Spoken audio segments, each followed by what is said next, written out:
live at the Eric Trump rally.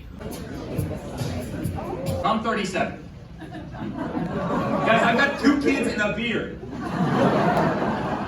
This guy was in office 10 years before I took my first breath on this planet, right? And does anybody believe he has like the secret sauce now? You know, in the 47th year, he figured it all out. Now he finally has a recipe for success, right? He's totally ineffective for the other 47 years, but he totally figured it out. I mean, give me a break.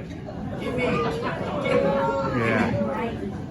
I was with Coach Holtz the other day. Is anybody a fan of the coach? And so he was at one of these events, and he introduced me. He's the nicest guy, and I looked at him. I go, Coach, let me ask you a question. If Biden was on your football team, which position would he play? And so funny, a lot of people, the whole audience yelled Water out boy. And the coach, who's so put together and so nice and so respectful, he goes, "No, Eric, no. He wouldn't have been qualified to be the water boy on one of my teams. He wouldn't have been qualified." By the way, how about my father saving Big Ten football? How about that? Yeah. Ohio State. Isn't that a really nice thing? So you have Buckeyes. my father on the other hand. So that, guys, that's the radical left. Before it was incompetence. In 2016, it was total incompetence. That's the radical left that we're dealing with now. It's hard to believe that they can get a single vote in this country if you want to know the truth. And then on the other hand, you have my father out there. He wants the greatest economy in the world. He wants the lowest unemployment. And he achieved the lowest unemployment, lowest female unemployment, lowest African American unemployment, lowest Hispanic unemployment.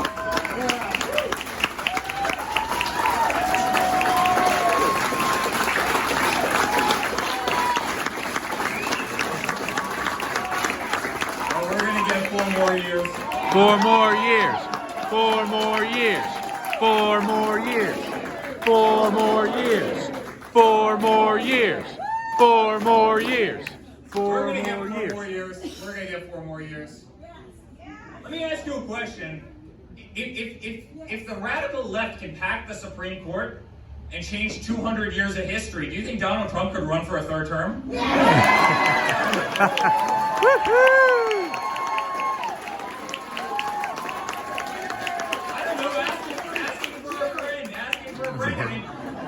If they're willing to take a Supreme Court that has 9 justices, has been that way for 150 years, and they can just stack you with 12 other people, why can't Donald Trump run for a 3rd term? I mean, I'm kidding. You'll be thrilled when this thing is. These guys are brutal. These guys are absolutely brutal. But my brother wants the greatest economy in the world. He wants 401ks to skyrocket. He wants America to be wealthy. Isn't that nice? Yeah. You know, so Biden, the same guy that wants to increase your taxes by $4 trillion, also was the guy that gave that $150 billion to Iran. It's kind of What a interesting jerk. how that works, right? So he wants to increase your taxes To give it to so he Iran. can give money to a country that chants death to America. Isn't that kind of interesting how that works? Yeah. And then you look at what my father's done with the military. He's built the greatest military the world has ever seen. Yeah.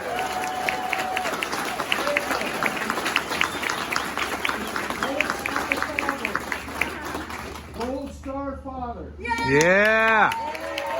Woo.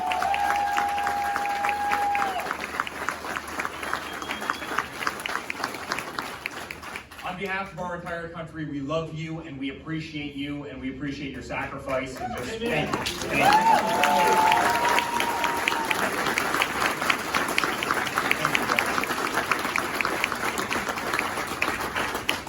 You know, my father's always had a very different philosophy, and this will probably ring home when it comes to the military. He never understood why we would leave our incredible men and women overseas in deserts for 20 years at a cost of $11 trillion in a place that we shouldn't be in so many cases. And he always said, you know, it's very simple.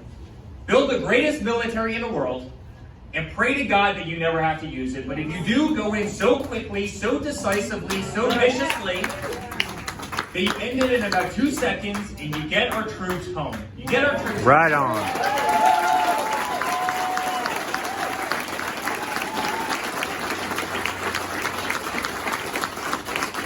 And I'll never forget my father telling me this. It wasn't long after he got in, when the generals came to him and he said, my father just took office. Please, sir, no matter what you do, don't get into any conflicts. My father goes, I wasn't planning on it. In fact, I ran on the platform of taking people out of these endless wars, but why do you say you don't get into any conflicts? He goes, well, sir, as a country, our ammunition supplies are virtually empty. We're out of ammo in this country. None of you are out of ammo. I'm not out of ammo, right? But that's literally one of the first things they told my father when he got to office. Please, sir. And you saw with the fighter planes. You had fighter planes. They didn't have enough parts to get airborne. They were going to museums to take parts off of museum planes to get our fighter planes in the air. You remember the 60 Minutes, right? Where they brought the cameras down to the nuclear silos all over the Midwest to talk about how depleted our nuclear arsenal was as a country. And my father, I'll never forget, I was watching it with him. He goes, you gotta be kidding me. First of all, how could you ever let it get to be this? Right? I mean, it's incompetence, it's negligence, and it's everything else. But why in the world would we ever broadcast that to the entire world? Right. All our enemies, the Russians, Yeah. the Chinese, and the North Koreans, and everybody who's out there who doesn't have our best interest in mind. Why in the world would we ever broadcast that to the entire world? Are we insane? Hey guys, this is why he ran. This is why he ran. He ran for the economy. He ran for the military. And he ran for our incredible veterans. You had 310,000 veterans who died waiting to get into the VA because the VA they were doing a horrible job. So he goes, you know what, if you don't like the VA, this is how we're going to fix this. Very simple. Go to your own private doctor, and we'll pay the bill. The government will pay the bill, and guys, guess what, overnight? The VA was fixed. Isn't that a beautiful thing? Yeah. To allowing a parent, I have two beautiful kids. One's a little bit rotten. He's 3. Oh man, he's got a lot of Trump in him, if that makes sense. He's the greatest. Little Luke, he's a strong-willed kid. He's the greatest, though. He's a little. I just can't have you But okay. It's corruption in Washington, and it's a lot of other things. It's a lot of money that goes to candidates from various unions and other things. I mean, I can tell you exactly why it is. But isn't it wrong that parents can't choose the school? And if you live in a zip code and the school's totally failing, you have no other choice than to send your kid to a place that's not going to educate them well? So my father fought for school choice. Why did Biden not do that over 47 years? He was there for 47 years. Why didn't he fight for school choice? Why didn't he fight for opportunity zones? Why didn't he fight for criminal justice reform? Why didn't he do any of this stuff? He was in China. Yeah. Somebody just said because there's no money in criminal justice reform. I think that's a brilliant answer. By the way, you're 100% right. Yeah, that's probably why. I mean, guys, we lost 70,000 factories after Bill Clinton signed NAFTA. You know this? 70,000 factories left this country after Bill Clinton signed NAFTA, obviously of which Biden supported and voted for. All our jobs were leaving this country. We were getting used and abused by Mexico and by China and by the European Union and by NATO and by everybody else. We let our jobs disappear. We let our economy go. We overtaxed our companies. We overregulated our companies. We never fought for the things that matter. Again, criminal justice reform and these opportunity zones and so many other initiatives. Why? Why did it take a real estate guy who, you know, my father had never spent a night in Washington, D.C. before the night of inauguration. Can you believe that? Wow. Not one night. Why did it take him to come in here and actually figure it out? Businessman. He's smart. But shouldn't America have the best and brightest? And you know, when I look at Biden, I gotta read you guys something because I just think it's so telling. I've got to pull this up. I tweeted it yesterday. It's like the greatest thing. But you look at Biden, and Biden hasn't left his house in like weeks, right? Last Monday, I'll never forget. Now, last Monday, he called a quote-unquote lid. Who's ever even heard of this term? But he called a lid at 8:15 in the morning on Monday morning. Has anybody else in here? Do you think the law enforcement officers here call a lid on it? At 8:15 in the morning, or the steel workers, or the coal miners, or the energy workers, or the teachers, or any other American? Did anybody call a lid on it at 8:15 in the morning and not leave their house until Thursday night? I mean, is this really who's going to be working in the Oval Office? I mean, you need some like gravitas and energy. So in 48 hours, our family did 55 stops. 48 hours, we did 55 rounds. Yeah. That's right. USA. You know, he comes out, he brags about the 12-hour day. I did a 12-hour day yesterday. I go, that's like a nice vacation in Hawaii. I'll take a 12-hour day anytime. So just the last 4 days, right? This is Monday through tomorrow. My father is in Pennsylvania, Michigan, Wisconsin, Nebraska, and Arizona. Sheesh. I'm in Arizona, Nevada, Ohio, Michigan, North Carolina, and Florida. Don's in Ohio, Wisconsin, Iowa, Florida, New Hampshire, Maine, Pennsylvania, and Michigan. Ivanka's in Florida, North Carolina, and Pennsylvania. And my wife Laura is in Florida, North Carolina, Ohio, and then I did ... because I ran out of the 260 characters on Twitter. Wow. So don't tell my wife.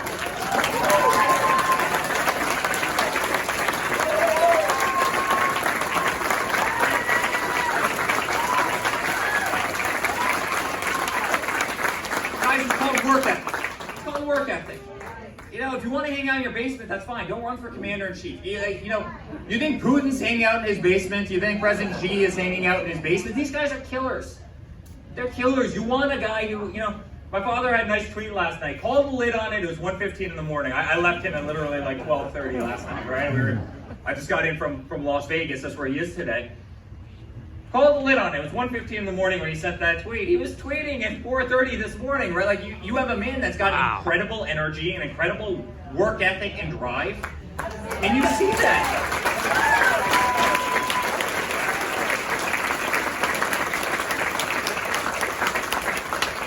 And then you have the other two who have barely visited all the states that they need to win the election. I mean, literally, like they hardly should. They didn't even. I think they showed up to Wisconsin once, and I think they've been in Arizona once.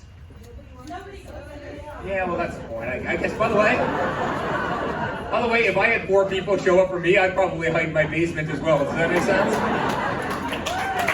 All right, we're really getting off topic, but we. Did anybody see this whole Bon Jovi mess 3 days ago? And I was like, I love Bon Jovi's music growing up, right? I think my sister might have had a poster of Bon Jovi on her wall. I think maybe she had a little crush on him back in the day or something, but the good old 80s. But so he was in Scranton, Pennsylvania.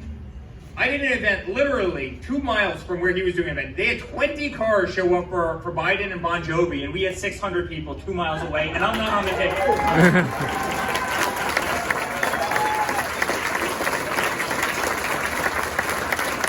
So I think you're right. I think you're right. You know, I probably wouldn't leave my basement either if no one was showing up anywhere we went. I mean, that must be pretty demoralizing to say the least. But guys, this is what we're running against. I mean, my father wants the wealthiest country in the world. Yeah. He wants America to win at everything we do. This isn't about second place. We're the United States of America. We don't apologize for our greatness.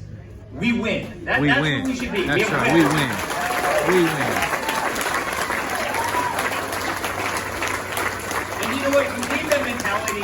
You need that mentality in your blood, and it's not a mentality that they've ever had. In fact, they've only lost their entire careers. They've only lost. They've never wanted anything.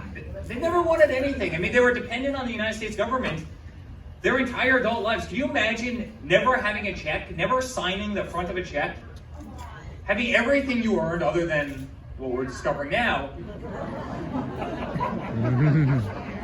I mean, literally, not create anything, not achieve anything. I mean, can you imagine being in government for 47 years and not have that winning mentality? And you know, when you look at peace in the Middle East, another thing that my father's done, right? Yeah, peace in the Middle East, baby.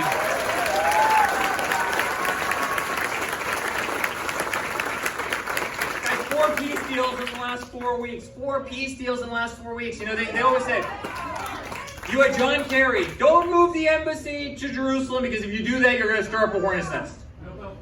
So he'll never get it because they're too right? I mean, it's too rigged. But don't move the embassy to Jerusalem because if you do, you're going to stir up a hornet's nest. So instantly, my father moves the embassy to Jerusalem.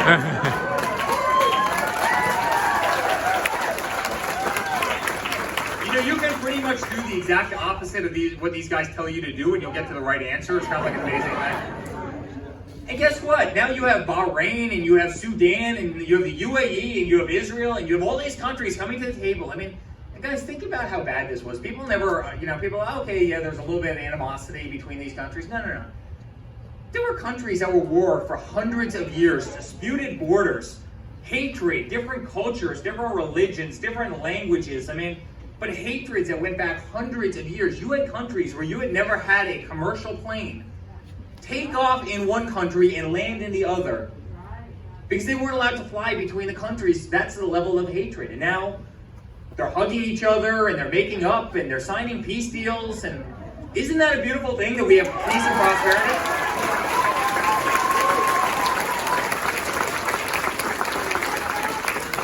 Why did it take a guy who spent his entire life building buildings? Why did it take a guy to figure this out?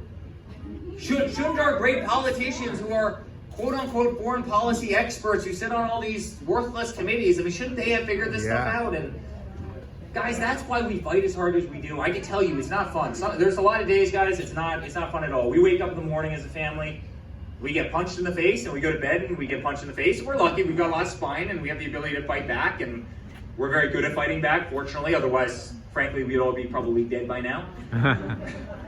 That's an understatement. I think that's an understatement. But guys, that's why we fight. I mean, we fight because we love this flag right here. We love red, white, and blue. Red, white, and blue.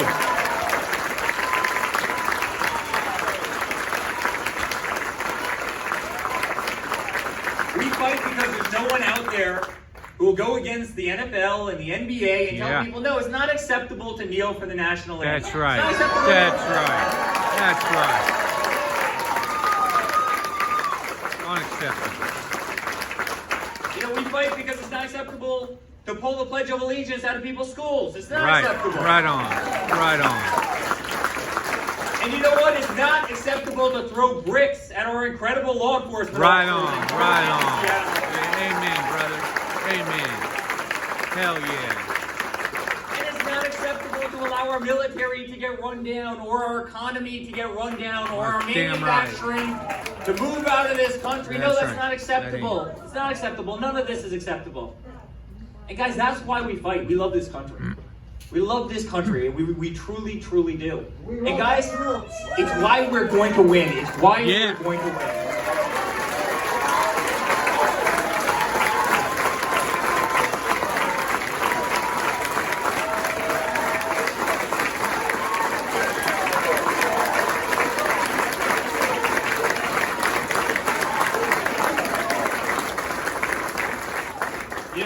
Religious people there are in this room, but this is really a revival that we're going through right now. What we're seeing, guys, when you look at these crowds all over, when you see the love in this room and you hear that chant, I used to love the chants, lock her up, that was funny.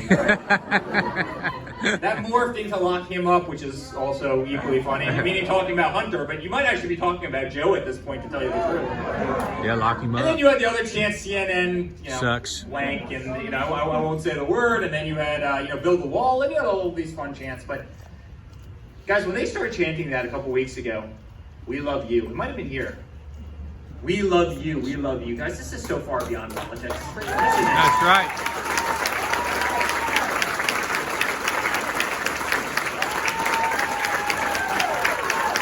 Name another political candidate ever that had chance that we love you. Yeah. And that's why I really believe. I mean, if you go back to 2016, we had no chance. Hillary Clinton, that was the greatest political family of American history. How ingrained were they in the whole system? They had every political favor, and they had every reporter eating out of their hands. And they raised $1.5 billion. You know how much my father raised? $300 million. $300 million. Yeah, 1/5. We raised 1/5 of what Hillary did, and she actually knew something about politics. And my father had myself and Don and Ivanka and Laura. We didn't know anything about politics. I remember getting to an Iowa caucus. I'm like, can you explain to me what I do at an Iowa caucus? Sir, you're going to talk to 2,000 people and tell them why your father would be a better candidate than they would be. I go, who's they? Well, Jeb Bush will be standing to your right, and Marco Rubio will be standing to your left. I go, these guys actually know something about politics. I build hotels for a living. I don't know anything about politics, And guys, we had no chance. And you better believe, for the people of faith in this room, you better believe that there was somebody looking down on that process. Yeah, that's right, man. Oh yeah. Oh yeah.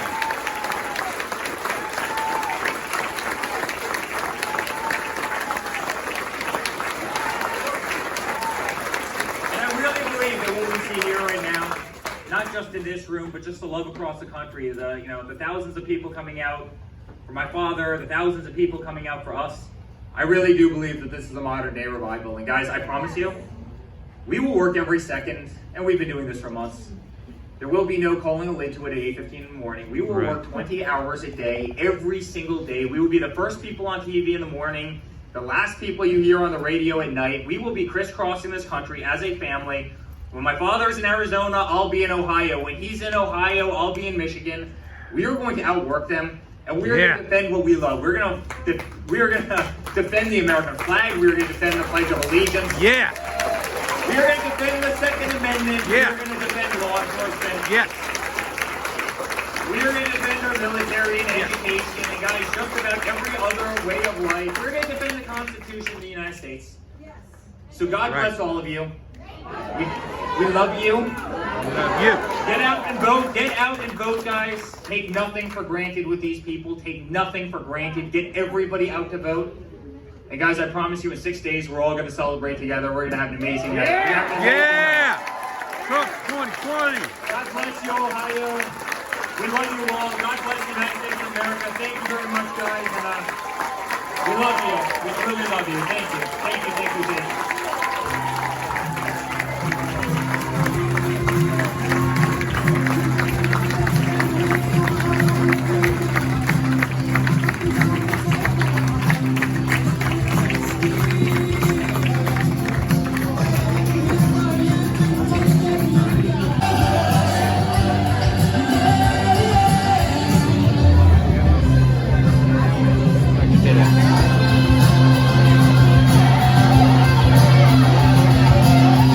Tough being married to her. Thinks she's in New Orleans all the time.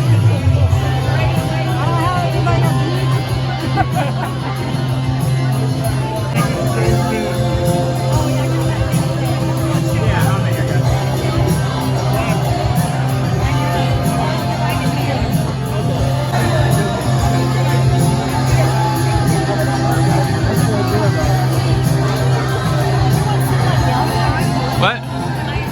Get all three of us in here. Here, I'll jump in. I'll take one of you and him first. I'll try, all right? Love it. God bless you. Thank you. Is that good? Where's your camera? Thank you for being Okay, here. yeah. Here, turn that around. Oh, well. Oh, yeah. That's good. Yeah. So I figured Matt did that. Maybe I could get you. That gold looks nice on there. Look at that. Maybe you want us. Huh? Maybe you want to keep it.